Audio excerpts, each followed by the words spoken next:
I mean, folks, this is so diabolical. We just want to warn people. But instead, the Mexicans want to run around waving Mexican flags, screaming, we're going to get La Reconquista. Your leaders, your foundation-owned La Raza, Mecha, and others aren't going to tell you. We are going to tell you. Unbelievable. And I think it's so important that the people in La Raza and La Mecha and they understand that these organizations are funded by the Ford Foundation. And Henry Ford was involved with Theosophy. And, of course, with this whole satanic movement, that's why they're doing what they're doing. And we could find similar connections to the Carnegie Foundation. And that's how people get confused. That's how they get confused. I want to talk about that in the final segment. For those that weren't listening on the Infowars.com streams on the AM and FM dial, he went into how the blacks have 5 times the lead, Hispanics 3 to 4 times what whites do. They're pumping it directly into you through the sodium fluoride preparation. Now, this is an absolute fact. You understand? You're under attack. Bayer puts the AIDS virus in your shots. It's mainstream news. People, oh, that's not true. You think I'd be on the air? You think they'd sue me if that wasn't true? You're under attack. I know it's scary. Folks, every night I have to deal with them that they may kill me. They're threatening to kill me and my family. I still go on air because I have a responsibility, if I know this, to warn you. They fund your Mecha, your La Raza, your NAACP. That's how they control the Republicans. All this stupid Republican-Democrat diversion. There is a worldwide eugenic state waging war against us all. Dr. Monteith, closing information about the New World Order, other attack patterns they're launching on us.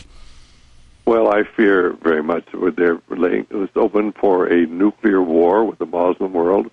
That gets into the Sybil Edmonds story, the Tinner files.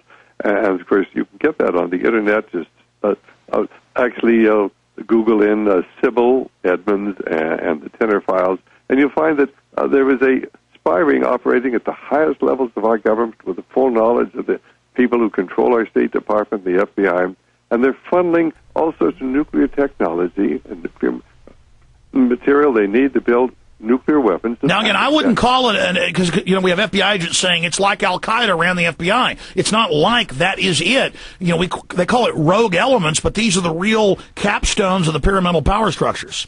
They're not allowed, of course, to investigate or reveal this, but the significance, I think everybody's really missed. Why would we be funneling nuclear information to build nuclear weapons to the Pakistanis? It's very obvious they want a nuclear war. And that'll really be a wonderful, wonderful way for population control. I hate to even consider this, but this is absolutely what's in store. Why do you think the West snuck attack Russia 3 weeks ago? Well, this was the stupidest thing in the world, unless, of course, you want to draw Russia and China into a war with America. People say it can't happen.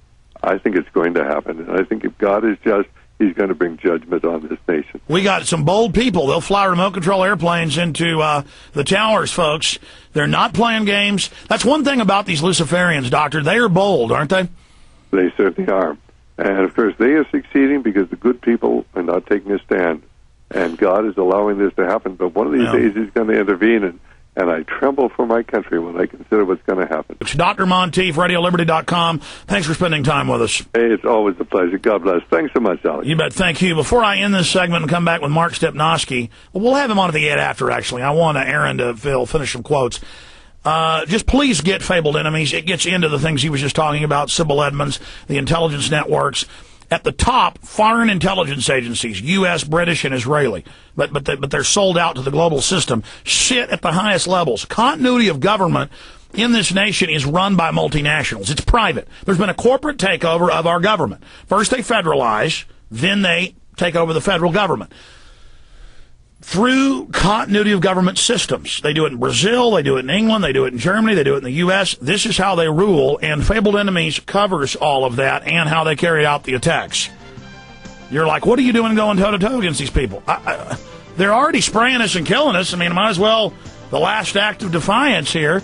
My uncle has a T-shirt with a mouse with a hawk flying in to eat him, and the mouse is going like that. The last act of defiance. I think we should have a debate about being exterminated and being soft-killed. I think we should have a discussion about it. And that's all. I'm just saying, well, they're killing us. I think you sheep should wake up and have a discussion about our fate.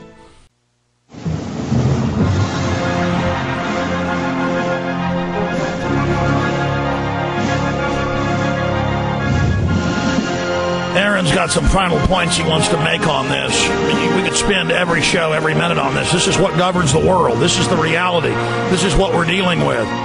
We are being soft-killed. We're being studied, poisoned, tested, mixtures of poisons, how to dumb us down, how to psychologically control us, how to kill us, how to get us out of the way.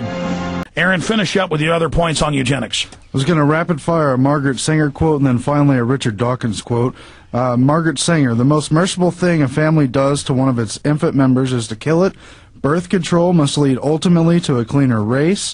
Eugenic sterilization is an urgent need. We must prevent multiplication of this bad stock. Eugenics is the most adequate and thorough avenue to solution of racial, political, and social problems. And then Richard Dawkins has this kind of open thought of what if eugenics came back?